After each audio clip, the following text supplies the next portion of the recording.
You can hear me, right? Stanley, coach. Yeah, I can hear you, man. All right, cool. I wasn't Can sure, you hear man. me? Yep, all good, all good. Congratulations, good game. 28 to nothing was the final. Yeah, 28-0 was the final. Go ahead. Hello. 1 second. Yep. I'm trying to go where I can hear you. All right, no problem. While we wait for Coach Dunbar to come back, I think I got some scores here. West All right, I'm Warwick. good. I'm All good. right, Coach Dunbar here after the big Barrington game. You shake off Classical, you get ready for the next week, and it looks like it went very well for you. 28 to nothing. hmm Yeah, man. The kids did a great job of responding all week. They had a great week of practice. I think it starts there. We had a great week of preparation leading up to the game. The kids were hungry to get a W after the Classical game. We dominated all three phases: offense, defense, special teams. So it was a complete team effort. Great game by the kids. And I seen your. I was watching the live stream. And I seen your coaching staff always hyped up. We always talk about Najee. You got a great quarterback coach in Danny Miranda. We haven't really talked about him. What does Danny bring to the team? Danny's a great coach, man. He's more than just a coach. He's a mentor to Lance. They have a relationship that kind of, I think, goes beyond the field, but they just connected. And Danny played the quarterback position, and he's just been a great quarterback mentor for Lance, helping him to understand the position, helping him to understand coverages and things of that nature. So we have a great staff. We have great coaches all across the board. Yeah, Coach Ronnie Spizzato. Really passionate guy. Been there a couple years. Danny's been around a couple years. And that's why I mentioned Danny. Because I noticed he has been a mentor to Lance all season long, and to many other kids look up to Danny Miranda. He's a great kid. Played the position. Obviously, he's been around for on the staff for a while, even before I got here. So there's some familiarity with him, and yeah, he's a great coach. Coach, with Central Falls opting out for the rest of the season now, how important is it the next couple of weeks to keep your kids healthy with the whole COVID stuff coming up in the playoffs?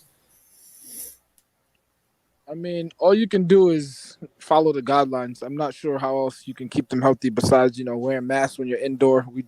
We do a good job of that. Every time they're in the locker room, they have to wear a mask. In the weight room, anything we do inside, they have to have the mask on. So just following the guidelines. Now you're playing West Warwick next week at home. West Warwick gets a big victory this week. They beat Lincoln 35-7. Congratulations, Coach Pennington. And that'll be your final game of this. Is that your final game? That's the final game of the regular season. Wow, it went by so fast. But Coach, good luck. Get ready for the upcoming week. Any last words? No, sir. Thank you, man. Appreciate you. Anytime. All right. Coach Stanley Dunbar, we're gonna, congratulate to him and Emerson Kilgore, man. Emerson, I missed your call earlier. My apologies. How you doing? I'm doing well. You're a busy man. Don't worry about it. That's right. You was officiating the Cumberland Cranston West game. I seen you out there on the field, standing tough behind the line. Got your eyes out like an eagle. Yeah, it was Cumberland. Cumberland had a good game today. It was 33-6 final score. Definitely did a good job out there. Cranston West, I got to hand it to them regardless of the loss. They kept fighting. They kept pushing. So much respect to both of them teams, but Cumberland was definitely the better team this day. There was a lot of good games, a lot of must wins. Cumberland definitely had a must win to keep them relevant. We'll have to wait to see the rest of the games to see how the seeding is going to shape up. How about Mount Pleasant giving St. Ray's a run for their money? St. Ray's pulling that victory out 21-14. I think a lot of people are shocked by that. And Coach Pennington said, our kids said, we could have competed with them, and Coach said, well, sometimes when you get off the bus and you're already defeated, it's really tough to win a game. Agreed. To be honest with you, I mean, again, shout out to both of them teams giving it their all there. But honestly, it sounds cliche, but it's true. In any given game day, I'll put it like that. No one's immune. Mount Pleasant's always been a tough team, and they gave them a good game, and I'm glad to hear that. I mean, they're I know the former coach is now Brown, but I know Coach Addison over there is doing a good job with them. And honestly, it's give them props. They shook St. Ray's all the way to the end there, so that's good. Now, Emerson, we have one more week left. There's one last game to the regular season. This season went by. I wouldn't say it went by. I mean, last year was a quick season, 5 games in the springtime, but the season's over, another week, and then we start playoffs. Yeah, I mean, time flies when you're having fun, No, it sure does. And I asked Coach Dunbar, coming into these next couple of weeks, how important is it going to be to keep guys healthy and stuff? And he said, I can only do what I can do, follow the guidelines, what more can you do that? He said, I have to worry about coaching. Right. I mean, I think the main thing for all these teams that are going to be in the playoffs is that they have to finish strong. Keeping kids healthy, being smart with playing time. Obviously you're looking forward to the playoffs. And, that definitely has to be a factor. But, yeah, I mean, above all, you can't overlook opponents, regardless of who you're playing this last week.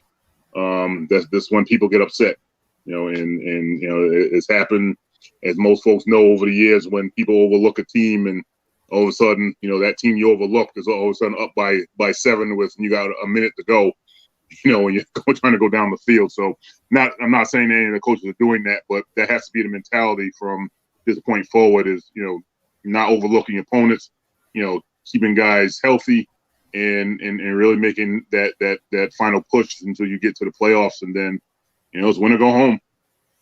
No, it really is. I noticed Mount Hope took a loss to Moses Brown. I don't have the score in front of me.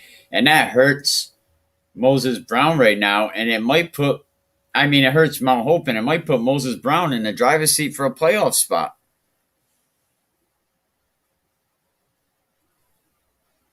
Or it might have been Mount Hope and Rogers. Wait a minute. Let me see. Hang on.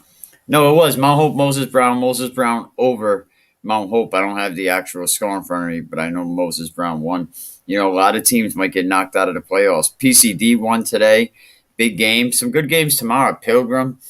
Coach Blake be out there tomorrow playing his game. The Middletown Charahoe game got canceled, and I know Middletown had a COVID issue. They really wanted to play Charahoe, because these seedings, and what people are not realizing is that with this COVID situation that's going on and teams not playing, it takes away wins for that opponent. You look at North Smithfield could have very easily beat Central Falls. Middletown, they had a chance to beat Charahoe. Now they don't get that W. North Smithfield don't get that W. So does Narragansett get the bye, or does Central Falls come back for that playoff game and get beat by 50? I mean, again, we've been, very, very critical of the no contests and, things like that. And again, we're starting to see the residuals of this now. Like, this is something that unfortunately was not thought of here. And again, I have a whole issue with the whole COVID thing. I was just actually talking about this at the game with a couple of coaches here, and it's like what they do in other states. And it's like, if one kid gets COVID, that one kid that quarantines, not the whole team. Obviously you get checked and everything else. Once those tests come back, positive or negative, then you handle your business. But I just think this whole thing with COVID has been handled poorly here, and unfortunately, it is going to affect playoffs. It's going to affect certain teams. So it's unfortunate how it was. Again, I'm all about safety. Don't get me wrong. I definitely want players, coaches, officials, everyone involved with the game to be safe. But the safety, and then there's the integrity of the game and how the game is played and how the game is, how the game is done. And unfortunately, that really wasn't looked upon here. So, I hope this doesn't screw anyone in the long run. I have a funny feeling it might, but we'll just wait and see here. No, yeah, we've been talking about it all year, and yes, we've been very critical on this show. We've been critical with Uncle Felix. He's been very critical, and Felix basically said this is an indictment of the league, them rushing to change things at the last minute. 3 games before a playoff comes. So hopefully they'll change the no contest rule, but I don't see them budging to change this rule. But we're gonna have to keep an eye out and see what happens. And if I could say something about the COVID test as well, my daughter had to have a test to go back to school, and it's almost an act of Congress to get these tests scheduled. Your medical number, this and that.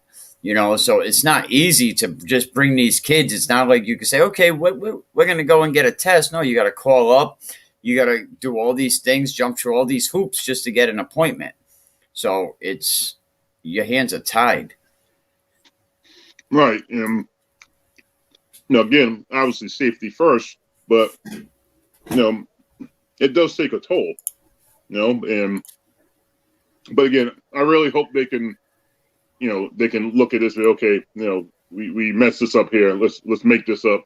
Again, I just don't want any of these teams to get screwed in the playoffs, and I'm hoping it doesn't happen. But, if it does, it's very unfortunate. And, there's no one to blame but then scholastically when it comes to this. Like, this is just not – other states are doing this differently, and they're doing it much better than we are.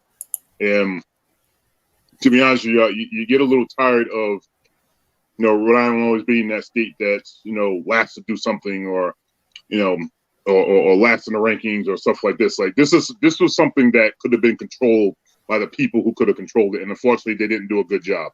And they came out last year. We had 5-game model. Oh, we're going to use this model so we can work out the kinks going into this season that we're in now. And it seems like they didn't work out the kinks.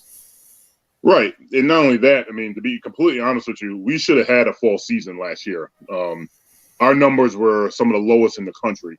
And, I'm not going to get into politics here. That's not what I'm trying to get involved in. But we had some of the lowest numbers in this country.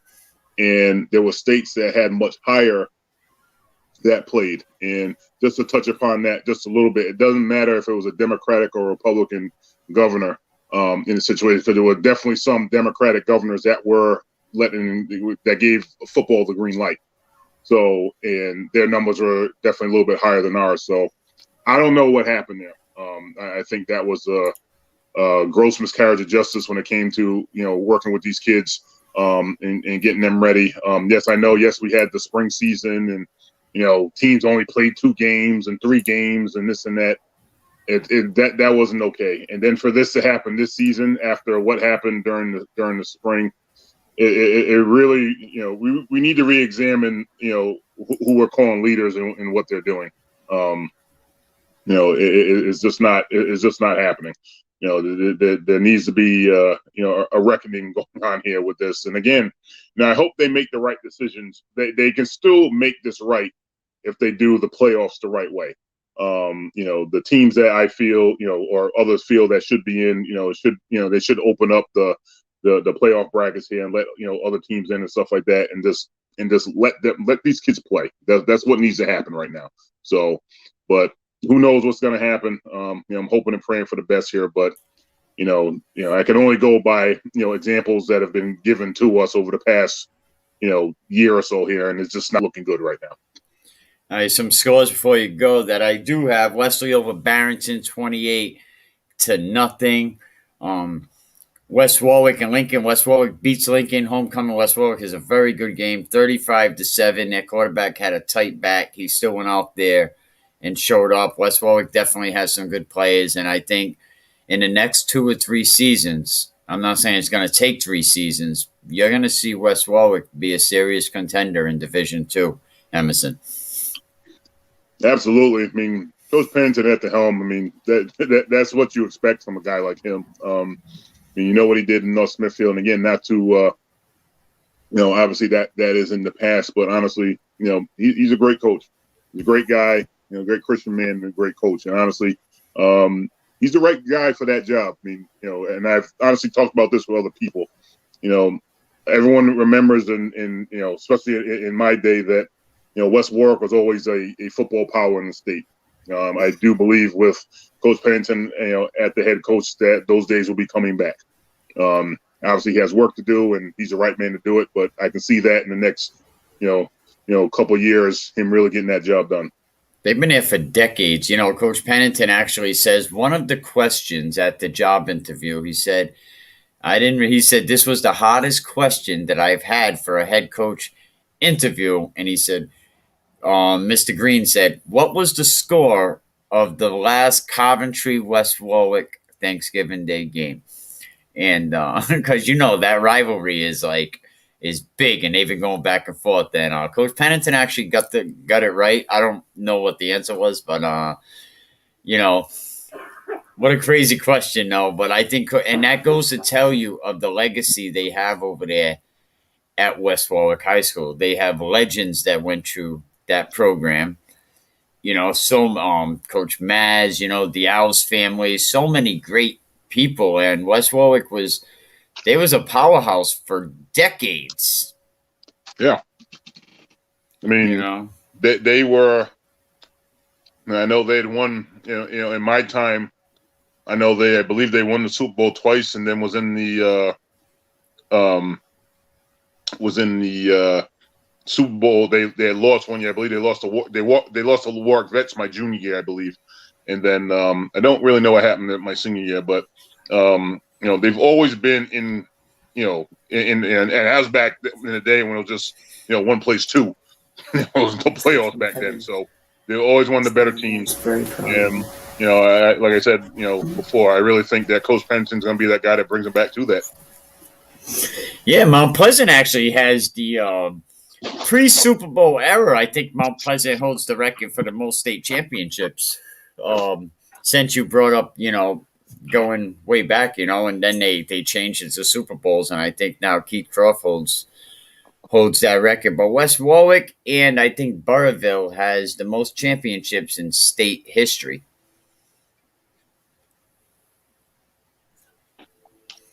Might have to look that up with the Private Gridiron Club. I know they have those records there, so we'll have to check that out. I know Rogers, they definitely have a few. They definitely have a couple of championships. I think I know LaSalle, they've definitely had some in their day as well. So, but yeah, no, I mean, bottom line is that West Warwick is definitely they're definitely primed to get that back, especially now with Coach Pennington as being a head coach. I mean, I think he's going to do a really good job there. He's already doing a good job there, and it's just going to get better and better each year. Yeah, I love a lot of things that Coach Pennington does. I like what he did over there when he was in North Smithfield. But you can actually go on. I think RIL has a link on there, and they actually have all the sports in Rhode Island, all the sports championships, which is pretty cool. Who does it now? Mr. Coleman. I think he's involved in basketball. Maybe up at North Smithfield, he's the basketball coach. I can't think of his first name, but you could definitely go over there, and they have all the football history. It's actually a pretty good trip to to see what happened in football's past, because Rhode Island, we lack. Here it is: Burrillville 24 state titles, West Warwick 22, Hendricken 18, Cranston East 16, and LaSalle 16. That's the top 5. Okay. For Rhode Island football state championships. Burrillville and West Warwick, always had a great Burrillville just has a great sports program in general. They have a good heritage up there, good history up there for sports. But Emerson, I know you got a game tomorrow. Thank you. Congratulations to all the teams that won today, and even the teams that couldn't pull out the W today. You got another week to go. So, Emerson, thank you. All right, thank you, Mike. Have a good one. All right, bye-bye. Well, that was Emerson Kilgore. You can find him at 401 Strength and Fitness over there in Warwick, Rhode Island. Emerson does a good job. You're looking to get recruited, do it with someone that's done it before. And thank you to Mark Reichel, a banker, a presidential award winner. Support youth football for sure. And don't forget, Tuesday nights, Voice Sports is on. Wayne brings his team along, and they just dive into a lot of topics that sometimes you don't really hear. Thursday nights, we got Rhode Island ranked top 3 predictions with Uncle Felix. I don't have all the scores with me today, but I have St. Ray's over Mount Pleasant, 21-14. West Warwick over Lincoln, 35-7. Westerly over Barrington, 28-0. I know Portsmouth beat. The last score I have on Portsmouth Woonsocket was 48-8. There's the Barrington one. Oh, for you Connecticut football people, Stonington falls to Leggett, 14-13. I did not, I did not see that coming. Tomorrow, Coventry and Classical, good matchup. That's going to be 12 p.m. game. Pilgrim and Johnston, another good game. EWG in a must-win situation with Tiverton. We'll talk a lot more about a lot of this stuff tomorrow. I know Central Falls is done for the season. It started off with North Smithfield Central Falls being canceled. Central Falls has a positive COVID case, and I guess they have a 10-day quarantine policy that they have to follow. And by the time they get back to the 10 days, it'll be October 29th, which brings them to the Pilgrim game, which gives them no time for training, no time, for practice. So that's not going to work. So Central Falls' next game is actually November 24th at 6:30 p.m. That's going to be right around their Thanksgiving Day game. That is their Thanksgiving Day game with Lincoln. Lincoln falling big time to West Warwick today. Let me check.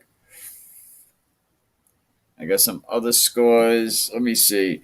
I know, 34-12, Pontiac was winning the game at 5:42. So Pontiac was up in their game today. Let me see if any other scores that came in. I know I had some. Where's Cliff? Here we go. Let's see. Oh, it was 42-6. PCD over Scituate. I know at halftime PCD was up 28-0. I think Scituate will get it together. They're a young team, young staff. They're building. Not worried about it.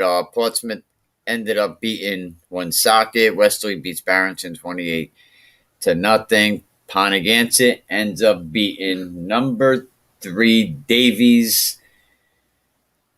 Let's see how, some of these wins and some of these teams opting out, like the North Smithfield Central Falls. Like, I think North Smithfield could have beat Central Falls. Pilgrim could have used that W next week, when Central Falls would have went and played Pilgrim. Now, I'm sure Coach Blake is trying to, figure out if he could schedule maybe some kind of scrimmage or something, but that's going to be tough heading into week 8 of the regular season, or their last week of the year, the last game of the year. I know there are still some games to be scheduled, but I'll definitely have to figure out the playoff race now because a lot of things switch up. Woonsocket taking a loss, Central and EG still remains to be done Monday night. I know NK got the victory today. I want to say NK played Burrville, if I'm not mistaken. I would actually have to look on the list, which is scrolling at the bottom of the screen. Juanita Sanchez beats Scituate. EG versus Central Knights. You'll have that game tomorrow. I think that's about it. I tried to cover everything, even though I got a pounding headache, feeling horrible today. But thank you, everybody, and We'll definitely have more for you tomorrow.